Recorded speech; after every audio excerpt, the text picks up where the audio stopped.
Hello and welcome to the latest edition of our podcast, Troubleshooting, Zen Study and Practice, and we've reached number 35. Just to remember, you can access all the previous podcasts in this series by going onto the Zen Gateway website and looking for the landing page for Troubleshooting, Zen Study and Practice, which comes under the practice part of the menu. Anyway, as I say, we've reached number 35, and for this month we have the following question. I've heard you mention the timetable a few times in your talks. What is this about, and why is it part of daily life practice? So, the timetable was actually something that I remember being taught when I first started Zen practice in the little London group under the Venerable Myokyoni, the late Master Daiyu, as she's known posthumously. She used it. It was a device that I think she devised to help her students. And it was something we were all strongly encouraged to adopt as part of our daily life practice. To enhance the mindfulness practice, and it dovetails in very much with the Buddha's teaching on the Four Noble Truths, the cause of suffering being the strong attachment to having what I want and what I don't want, and that learning to let go of that hot wanting and not wanting, and learning to go with situations as they are a little bit more, rather than just having my own way. And this was always approached not from a very, from a sort of moralistic or condemnatory point of view, but these methods were always used in the spirit of trying out an experiment to see what happens. And this is very much in the Buddha's own spirit of his teaching when he spoke, for example, in the Kalama Sutta, in the Pali Canon, when he said that we shouldn't just take on board beliefs willy-nilly, that we should actually try things out for ourselves. And in another place he says, as a goldsmith tests gold by burning and rubbing, so you should test out the Tathagata's teachings as well. Tathagata being another name for the Buddha. So, what is so the timetable is really very much in that spirit. So let's dive in. And what is it about, and why is it part of daily life practice? Well, perhaps the best place to start, as we are in the Zen tradition, is with the poem that's called "On Faith in the Heart" by the third Zen patriarch, Master Sozan. And the opening lines of that poem says, "The great way is not difficult; it merely avoids picking and choosing." The great way being, of course, the translation of the term Mahayana Buddhism, which is an umbrella term for the schools of Buddhism, many schools of Buddhism, including Zen Buddhism. So what he says is that the great way, following the Mahayana path of Buddhist practice, is not difficult. It just avoids picking and choosing. So what is this picking and choosing? Well, this picking and choosing is this wanting and not wanting and acting out impulsively. If we remember that the Buddha gives a really good parable in the Pali Canon about 5 different animals that are tied together, and I can't remember them all. I know there's like an elephant, a horse, a crocodile, a dog, and I think a chicken or something like that. Anyway, they're all tied together with rope to one another so that they can't escape each other. And what the Buddha says is that obviously each one wants to go in a different direction. The elephant wants to go to the forest, the dog wants to go to the yard, the crocodile wants to go to the river, the horse wants to go to the field, and so on. Now, what happens in that situation is that the strongest animal, which would be the elephant in that case, can drag the rest in the direction of the forest where it wants to go. But after a while, that hard work pulling, because all these other animals are pulling in different directions, that elephant gets tired. And as that elephant gets tired, the next animal, the next strongest animal, let's say it's the horse, begins to pick up the slack, and so it begins to drag now everyone in the direction of the meadow. And when he gets tired, the crocodile takes over, the next strongest. It begins to pull everybody back in the direction of the river, and so on. And basically, he's using this to describe what happens when we have several different desires, wantings and not wantings, that are pulling in different directions. Our energy, so to speak, is quite disparate and spread all over the place. And what that means is that we end up with inconsistencies in our behavior. So this is very typical. For example, we make our minds up to start a meditation practice. We're going to sit half an hour every single day, or maybe 5-6 days a week, and Monday to Friday I'm going to sit meditation at this time, and that's going to be my new habit. And I pull it off for 3 days, and then on Thursday there's something good on telly, and I think, oh well, I'll do it later, and then I forget, and then I sort of wake up on Friday and realize I've forgotten and feel bad about it, and so maybe I sit once more, and then on Saturday, Sunday is it, and then Monday I forget that this is my new habit, or a friend phones me up, or and I'm in conversation over that time when I was supposed to sit, etc., etc. And there's just this, and then you sort of think, oh well, maybe this meditation practice isn't for me. Maybe what I really need to concentrate on is a sort of mindfulness practice, or maybe I should start with some yoga instead. And so I hop about and I jump from one thing to another, moving backwards and forwards. And basically, what this does is it pulls us in lots of different directions, and we can feel quite exhausted, but also unsatisfied, because we don't seem to follow things through. So the timetable is really established to provide us with a self-produced norm, as it were, and that repeats itself in a cyclical fashion, that we can learn to let go of that picking and choosing. This is what the Master Sozan was referring to, this picking this and now that, and hopping from this branch to that branch, a little bit like a squirrel or the monkey mind that jumps all over the place, never settles, and just learn to concentrate all our powers all in one place, with that real sort of consistency and discipline. And that's really what the timetable is for, helping us do that. So this is done basically through a practice of what's called restraint. And I know restraint isn't a popular word these days, but restraint and renunciation are really important parts of Buddhist practice, part of the discipline practice, and it's something that we do anyway. If we really want to do something. So, for example, sometimes you see those TV programs about, I don't know, young sportsmen and women, and they train, they train up in their field in order to it to a competitive level. And I mean, I remember seeing one about a swimmer, and it was a young woman. She was a swimmer, and she went to school, did all the things that a teenager does, but after school, instead of going with her friends down to the mall or whatever, she had to go to the swimming pool for 3 hours. And she would also get up early in the morning and do a couple of hours before she went into school. So this was her life, and she had to sacrifice an awful lot in order to achieve that end. Now, obviously, we're not going to become, we're not aiming to become Olympic champions at all, but it just gives us a taste of what is required, that we have to have that ability to, and that drive really, to hold to and be consistent in the direction that we are seeking to go to. And that's really what the timetable is about as well. So, and that is done through a practice of restraint. We have to, obviously she wants, there would be many days that she would wake up and it would be dark, and she would think, and cold, and think, I don't want to get up and go to the swimming pool. But she did anyway, even though she didn't want to. And that's the important thing, that you can feel that you want to do this, or want to go and watch TV instead of meditating, etc. There's nothing wrong with that. Just don't let it interfere with the practice. Again, Venerable Myokyoni used to say, at those moments we have a choice. This is the picking and choosing.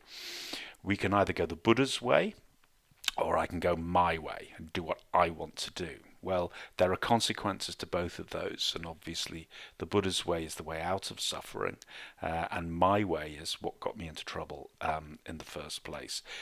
With that inconsistencies, with that impulsiveness. Just to be clear, this is not sort of pouring cold water on, all goals and ambitions and so forth. This is not that at all. It's about consistency.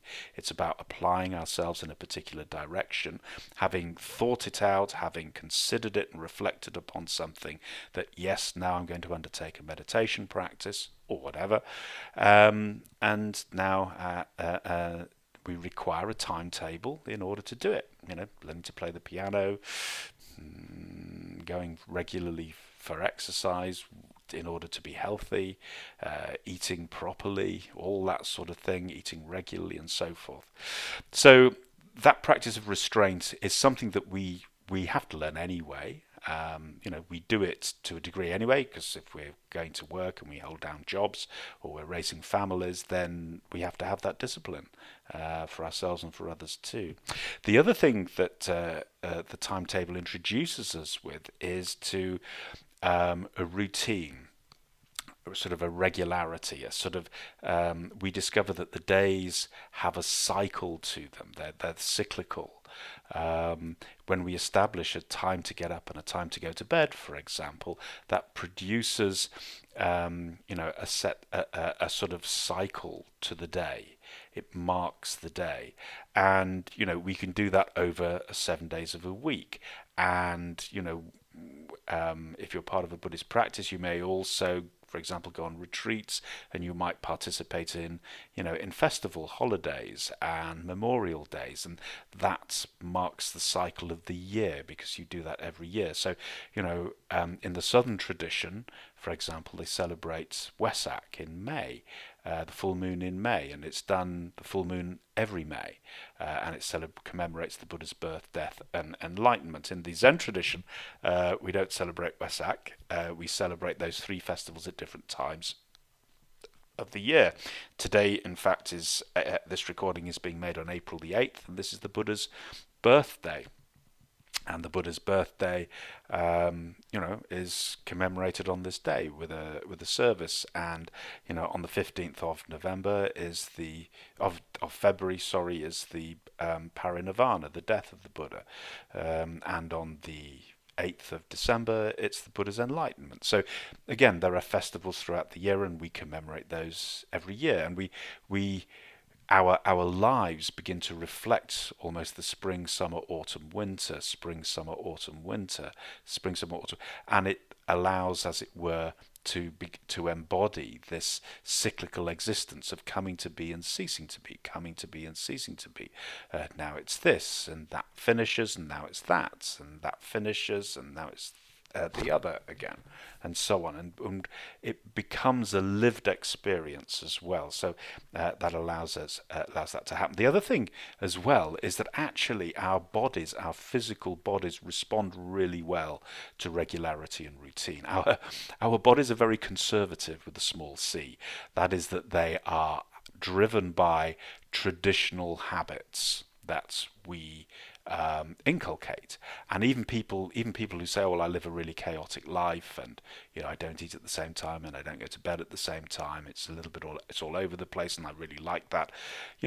That is the habit too. When those people then are required to eat and sleep at regular times, they're the picking and choosing comes in again, because there's a resistance to that. They don't want to. So where the resistances are is where we find my picking and choosing. And that is the other thing about the timetable. It shows up those little resistance points where something inwardly says, no, I'm not going to do this. And that's really important when we get onto the practice of what's called working with the fires, working with the emotional household. It makes us conscious of those things as they are actually arising.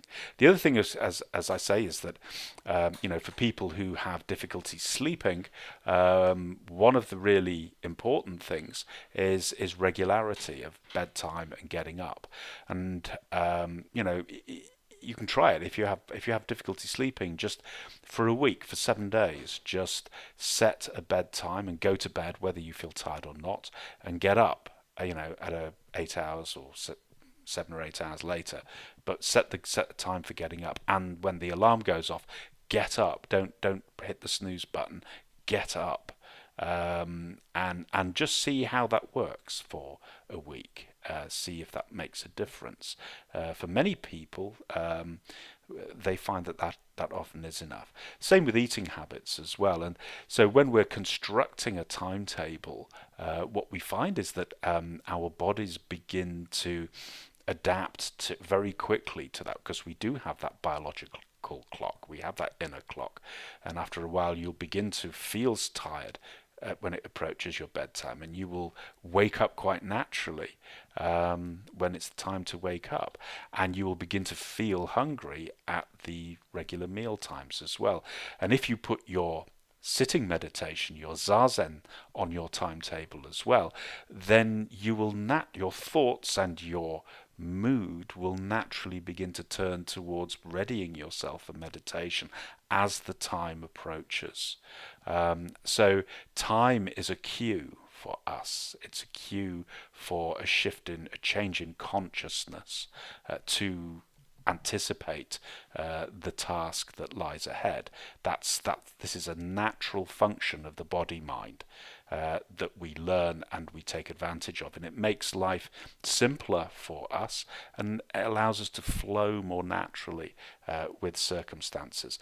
And it's very therapeutic. And I remember many years ago, I worked in human resources, and one of my jobs was just keeping tabs on employees who were on long-term sick. And there was a guy who worked in the office, the building that I worked in, who went off sick with depression. And after a certain period of time, we were in contact with him, and I said, can we meet up? And we did. And I because I knew him, I said, and how are you getting on? What's happening? What's it like? And he said, oh God, it's awful. He said, this depression. He said, I just feel. He said, some days I'm okay, and then other days I just can barely get out of bed, and it's really awful because I can't arrange to do anything. If I make an appointment to see somebody, it may or may not happen, because and I have no idea until I wake up on the day. And he said, you can't plan anything, and therefore you can't feel that you're achieving anything, and it's all very overwhelming and chaotic. And so I was listening to this, and we were talking, and I said, well, how are your sleep patterns? And he went, oh God, they're awful. I'm up really late, and I sometimes sleep through till midday or the afternoon, and so forth, and other times not, and so forth. So I said, well, look, here's something you might want to try. I said, why don't you just set yourself a time to go to bed and a time to get up? And it doesn't matter if you don't feel tired, just go to bed at that time. And even if you do feel still sleepy in the morning, get up. At least just get up and, move about and have some breakfast or whatever. Just that. And anyway, I arranged to see him a couple of months later, and wasn't really sure whether he would even do it, but he did. And it made a huge difference to him. And he said, I can't believe it. He said, I'm not cured of this depression. He said, and there are still bad days. He said, but more often than not, I feel more grounded. It's just helped me feel more grounded, and that I can actually plan things for the days. Now I can actually get up. I know that I trust in myself that I can actually get up and go and do things and make arrangements and follow through. So that's really, obviously most of us, hopefully are not suffering from any sort of anything so clinically acute. And I don't want to make it sound that this is the way to cure depression, because that's not the case.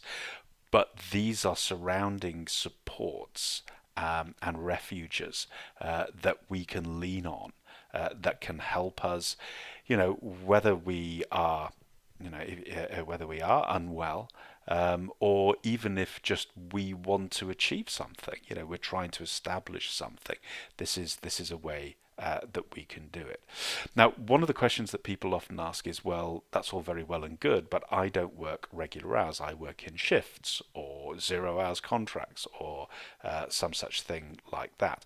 Well, that's okay too, because what you do is you diarize. It doesn't have to be the same thing every day.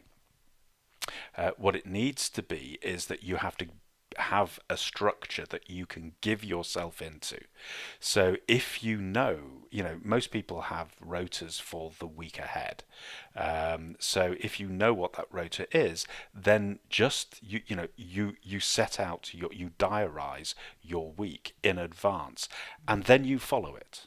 That's all you have to do. You just obey the diary that you yourself have set out with those few things on it.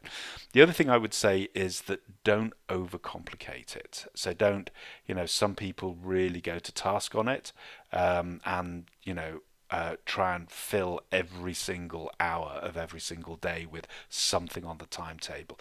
It doesn't need to be that. It really just needs to be a time to get up, a time to go to bed, your meals, and your zazen, your sitting meditation. That is quite enough, and you'll find.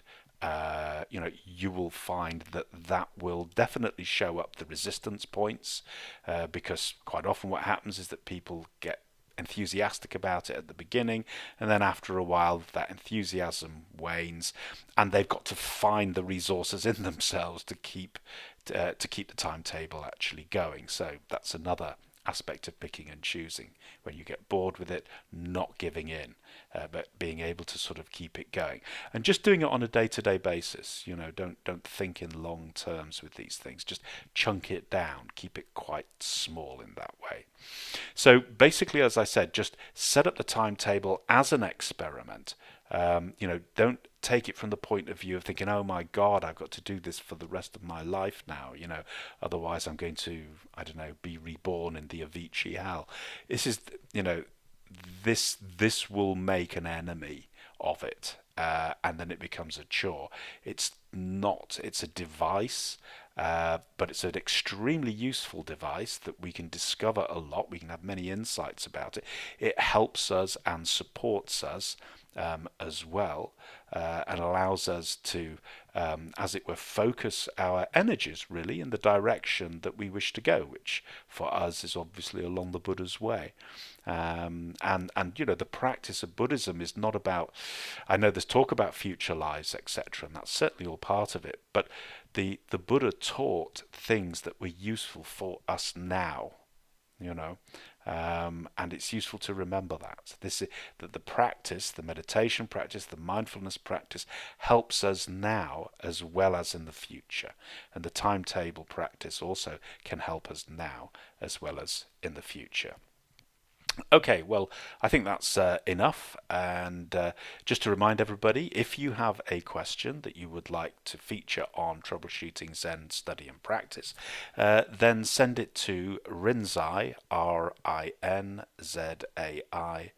at thezengateway.com. And that's also the postal address, the email address for any other queries or questions that you may have if you want to contact us on the Zen Gateway. Rinzai at thezengateway.com. So do send your questions in, and do my best to provide a suitable answer. Thank you.